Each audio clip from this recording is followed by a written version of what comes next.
the person who's defending her that has to stop her, but it's the whole team that has to help stop her and make her kick to other players that don't score as much as she does.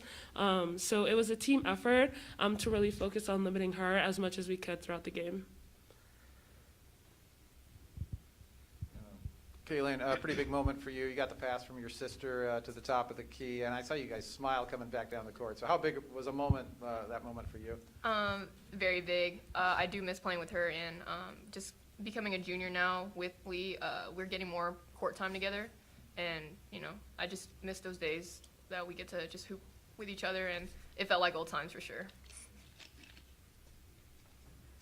Okay, any other questions in the room for the student athletes? One in the back.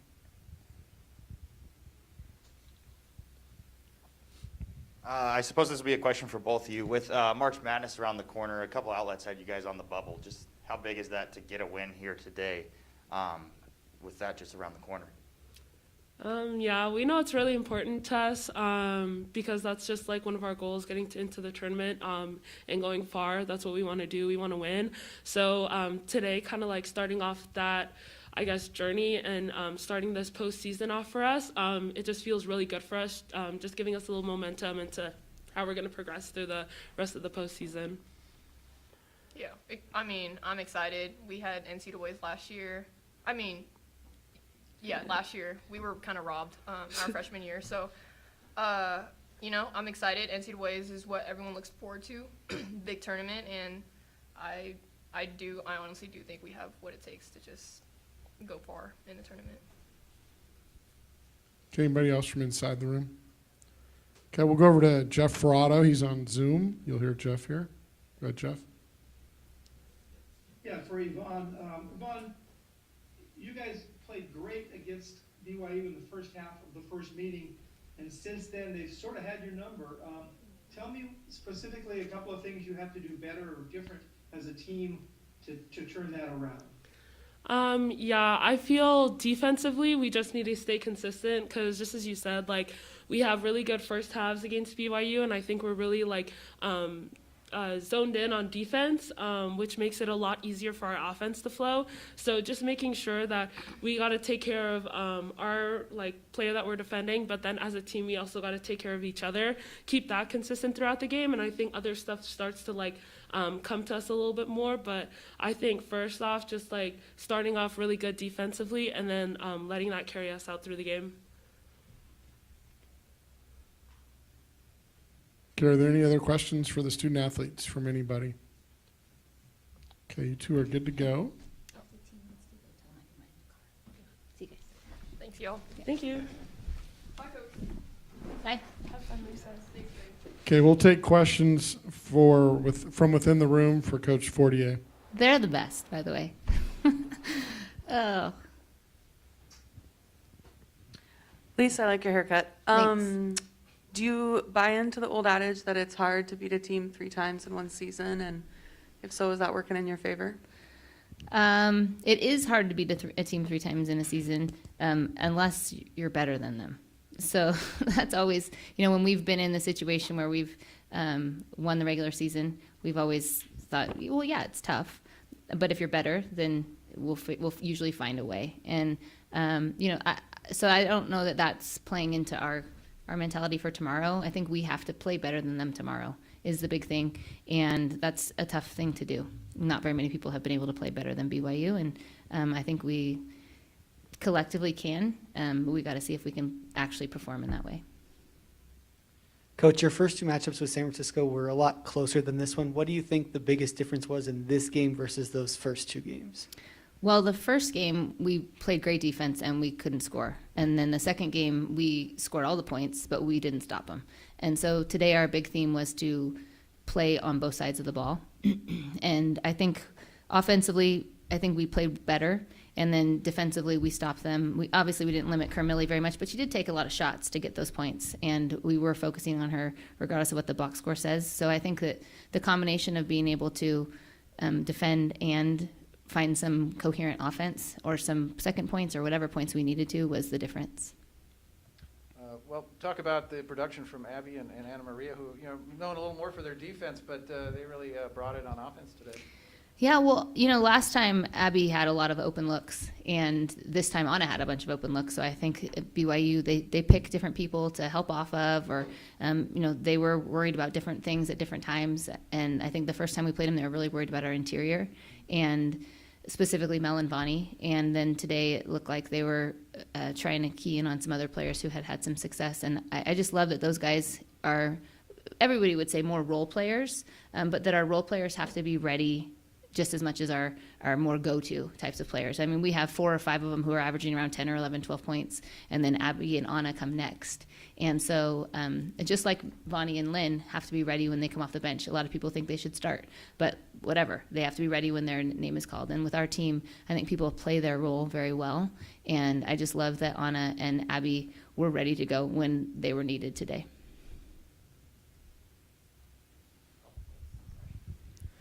Coach, apparently tomorrow is going to be the 5th time that BYU and Gonzaga play for the WCC tournament title, 2-2 each program. What has that kind of rivalry meant over these last 10 years, and why is it so good? Why do you guys just keep showing up in these title games?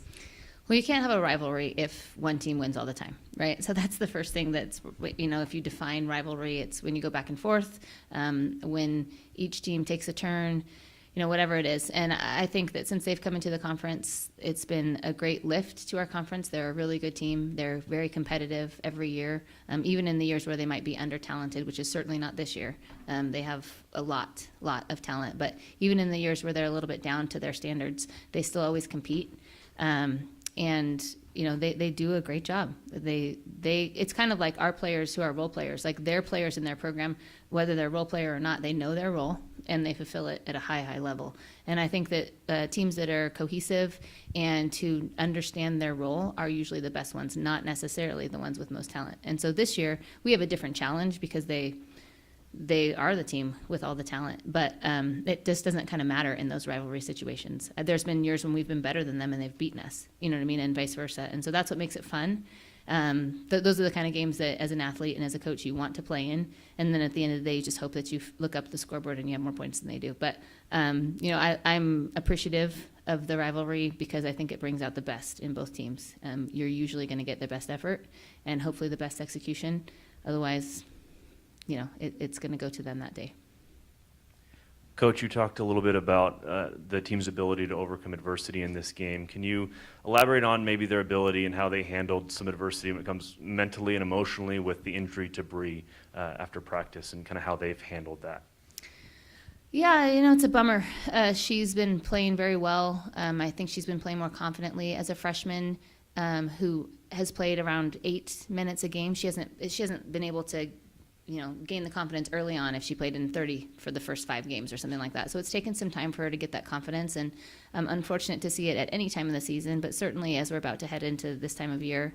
And our team is full of deep feelers. I've mentioned this. Anyone who's been to Gonzaga or who was there on last Saturday at senior night, you heard me talk about how much they care about things. They care a lot about their teammates, and they care about issues. And so this one has been very tough for our team. I think Bree's probably handling it better than everyone else around her. We've moved on from it a little bit because we had games to play. But it's a bummer. You never like to see it. And, hopefully she'll be gaining valuable experience just of what it's like to be in the postseason, even without being able to do it on the court, so that next year when we get to this time of year, she'll be, at least a little bit more ahead of the curve than a typical freshman or something would be. Lisa, I asked Kaylin and Yvonne this, but I kind of want to get your take on it as well. I guess first off, how much pressure was there heading into today with you guys being on the bubble for March Madness? And then I guess following that up, just what a relief is it to get the win here today?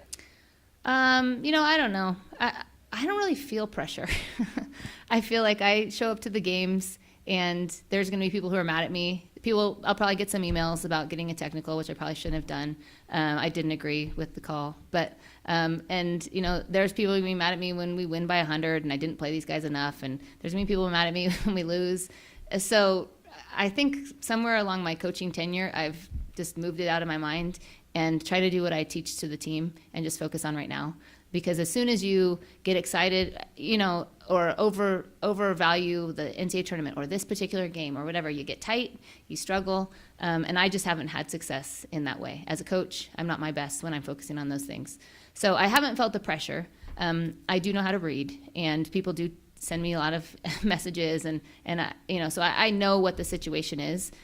We are just trying to control our own destiny at this time. We always are when we get here. We schedule for an at-large bid, and then we try to come here and win the tournament, because that's, I think, how it's best to do. So I do have confidence in the way we scheduled set up our schedule this year. I would have liked to have a couple of more wins in it, but I think that it's okay. And certainly we're one step closer to achieving that next goal. Okay, anybody else from in the room?